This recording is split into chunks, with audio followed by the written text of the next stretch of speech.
اور ایک آیت جو 5ویں پارے کی آخری آیت ہے وہ بہت اہم آیت ہے، اور میں سمجھتا ہوں کہ اس آیت کو انسان دل و دماغ کے اندر محفوظ کر لے تو اس کے دنیا اور آخرت کے سارے مسئلوں کا سولیوشن موجود ہے۔ اللہ فرماتے ما یفعل اللہ بعذابکم، اللہ تم کو عذاب دے کر کیا کرے گا؟ کیا کرے گا اللہ تم کو عذاب دے کر؟ ایسا تو ہے نہیں کہ تم کو عذاب دے کر یعنی اس کی شان بڑھ جائے گی، وہ تو پہلے سے عظمت والی شان کا ہے، مالک ہے، وہ عظیم ہے پہلے سے۔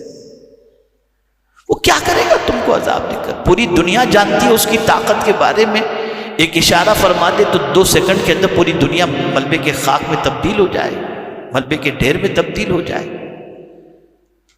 تو کیا کرے گا تم کو عذاب دے کر؟ لیکن اگر تم اس کے عذاب سے بچنا چاہتے ہو، اس کی پکڑ سے بچنا چاہتے ہو، تو نسخہ تمہیں عطا فرما دیا۔ پکڑ کی وجہ کیا بیان فرمائی؟ ما یفعل اللہ بعذابکم ان شکرتم، اگر تم شکر ادا کرو۔ شکر کے معنی قدر کے بھی ہوتا ہے، یعنی کسی چیز کی قدر کرنا۔ شکر کے معنی اللہ کی نعمتوں کے ملنے پر اس کا شکر ادا کرنا، اس کی بھی کئی قسمیں ہیں، جیسے الحمدللہ کہہ کر شکر ادا کرنا، نعمتوں کا صحیح استعمال کر کے نعمتوں کی قدر کرنا، سجدے میں جا کر کے شکر ادا کرنا، یہ سب طریقے، نماز شکرانے کے طور پر ادا کرنا، یہ سب شکرانے کے طریقے۔ اس وقت بندے کی پوزیشن یہ ہے کہ پانی پلانے والے کو تو تھینک یو کہہ دیتا ہے، لیکن پینے کے بعد الحمدللہ کہہ کے اللہ کا شکر ادا نہیں کرتا۔ ساری کائنات کا شکر ادا کرنے کے لیے تیار ہے، خدا کا شکر ادا نہیں کرنا۔ آقا کریم رؤوف الرحیم علیہ التحیۃ والتسلیم جب رات کی تنہائی میں کثرت سے نوافل پڑھتے، یہاں تک کہ پائے مبارک پر ورم آ جاتا، تو ام المؤمنین حضرت عائشہ صدیقہ رضی اللہ تعالیٰ عنہ عرض کرتی ہیں، یا رسول اللہ صلی اللہ تعالی علیہ وسلم، کیا پروردگار جل جلالہ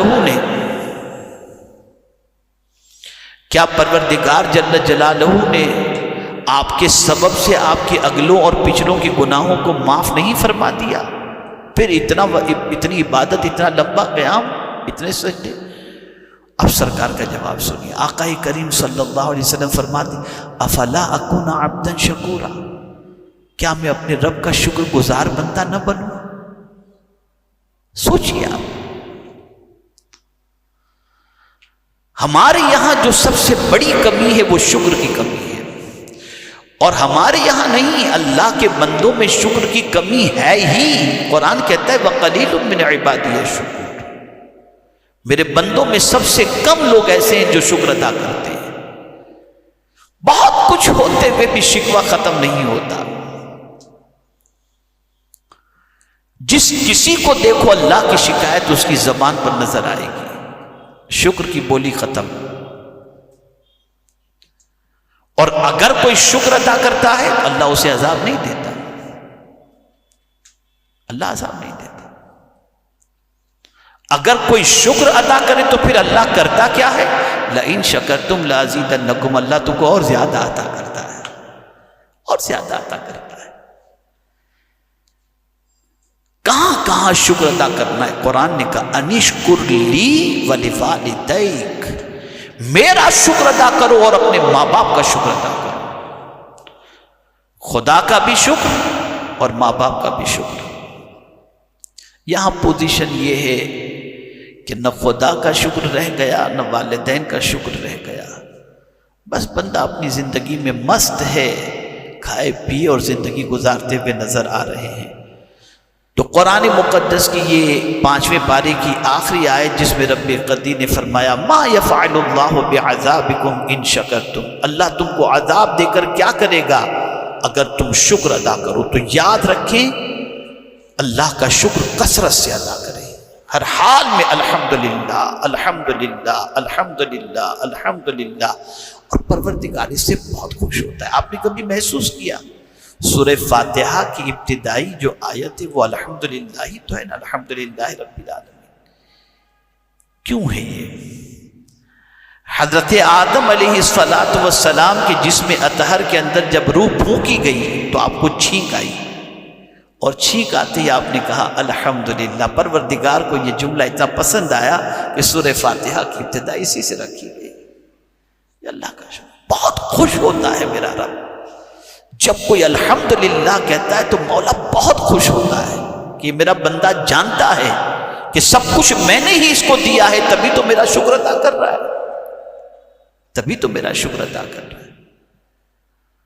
تو اللہ کا شکر کثرت سے ادا کرتے رہنا چاہیے۔ کتنا ادا کرنا چاہیے؟ تو میں آپ سے اتنا ہی کہوں گا کہ نہ اس کی نعمتوں کو شمار کر سکتے ہیں، اور جب شمار نہیں کر سکتے تو ساری نعمتوں کا شکر بھی ادا نہیں کر سکتے۔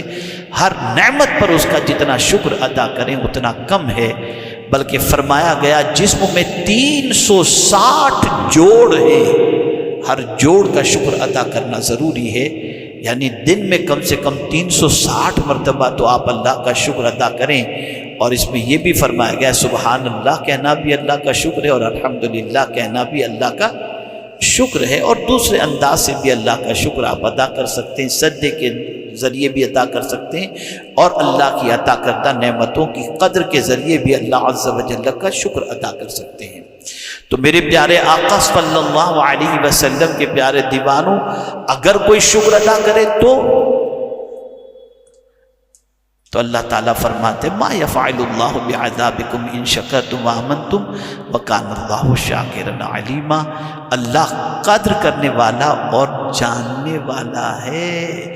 تم شکر کرو گے، وہ جانتا ہے کہ میرے بندے نے شکر کیا، اور شکر کرنے والے کی قدر اس طرح سے ہوتی ہے کہ اللہ تعالیٰ شکر کرنے والے کو زیادہ عطا فرماتا ہے۔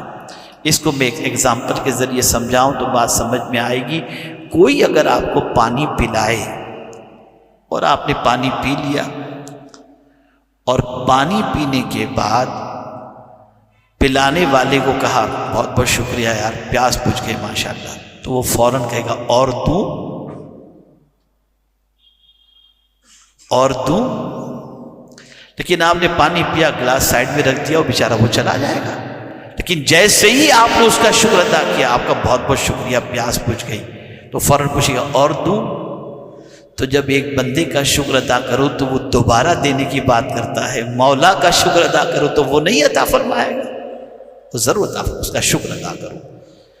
اور شکر سے مراد اس کی نعمت کو مس یوز مت کرو، ناقدری مت کرو، جو نعمتیں اس نے عطا فرمائی ہیں ان نعمتوں کی قدر کرو۔